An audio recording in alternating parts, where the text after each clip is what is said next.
Et bonjour les amis, et bienvenue pour une toute nouvelle vidéo visite et découverte. Nous sommes en région Bourgogne-Franche-Comté, dans le département de la Haute-Saône.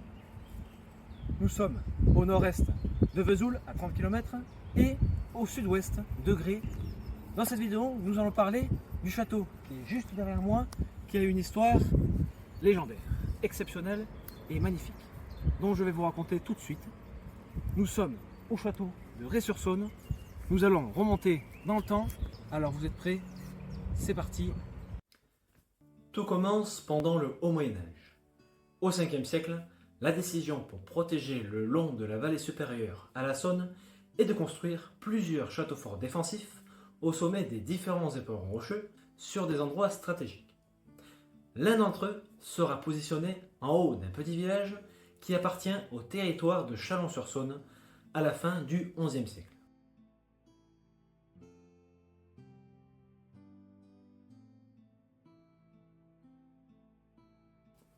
Dans ce village, une famille de seigneurs arrivés récemment a pour mission de protéger et de défendre cette cité dont la moitié a déménagé au pied du château. On appelle ça un castrum. Vers 1210, le village appartient officiellement à la famille du seigneur en reconnaissance de leur prouesse défensif efficace depuis près de 200 ans. Le seigneur devenu baron après un mariage important réunissant le comté voisin, il devient le baron de Ré et duc d'Athènes à la suite de sa victoire pendant la 4e croisade, comprise entre 1202 et 1204. Concernant le château, c'est au XVe siècle, après un ravage d'une troupe armée des écorcheurs pendant la guerre de Cent Ans, que le seigneur Jean de Ré améliore la forteresse qui est composée de 14 tours. Toutes les défenses sont renforcées. Pont-levis, herse, profondeur du fossé, etc., etc. En contrebas du château, l'autre partie du village, composée d'une trentaine de maisons construites en bois, est habitée en majeure partie par des artisans, des fermiers et des tenanciers, entourés par des potagers et des vignes.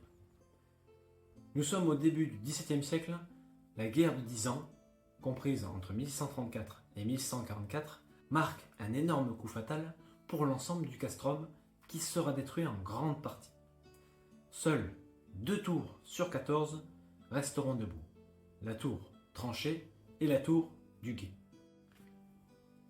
Mais après une menace du royaume pour leur livrer un important conspirateur du nom de Gaston d'Orléans, lui qui convoite le trône de son frère Louis XIII, le roi de France, de sa belle-sœur Anne d'Autriche, la reine de France, et du cardinal de Richelieu, la menace sera ignorée, ce qui aura pour conséquence la destruction du reste de la forteresse. Elle sera reconstruite plus tard, à la fin du siècle, sur les fondations de la forteresse d'origine qui a la forme d'un U. Avec un changement de l'époque, elle sera composée de 7 tours qui sont équipées de canonnières ostentatoires cruciformes avec des toits pointus pour grandement améliorer sa défense. À ce moment, le château appartient à la famille Mérode, qui emménage un grand parc avec des vignes, un jardin, une première cour et une cour d'honneur. À la fin du XVIIIe siècle, le château appartient à une nouvelle famille, Marmier, qui modernise le château que l'on connaît actuellement, mais aussi son jardin paysager de 6 hectares au style anglais, ombragé avec de grands arbres très variés, comme des tilleuls, des séphoras, des marronniers, des épicéas, des pins et des cèdres, dont un planté en 1830. Ce sera en 1931 que le château aura pour propriétaire une dernière famille de lignée au nom de Salvert, qui continuera de l'entretenir en rajoutant des objets anciens comme le grand portail d'entrée datant de Louis XV, fabriqué en 1734. En tout, c'est plus de 30 générations qui auront habité le château, soit plus de 1600 ans d'histoire. De nos jours, le château, classé au monument historique en mars 2008, il appartient au département de la Haute-Saône depuis 2015. Il est ouvert à la visite sur réservation dans le site qui sera affiché au-dessus de la vidéo. Pour le jardin, il est ouvert gratuitement à la visite, libre, pour bien profiter de belles balades dans les jardins qui offrent une vue sur un panorama incroyable. Alors, si vous êtes dans le coin, n'hésitez pas.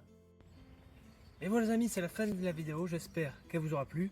Passez une bonne semaine, un bon week-end, gardez le sourire.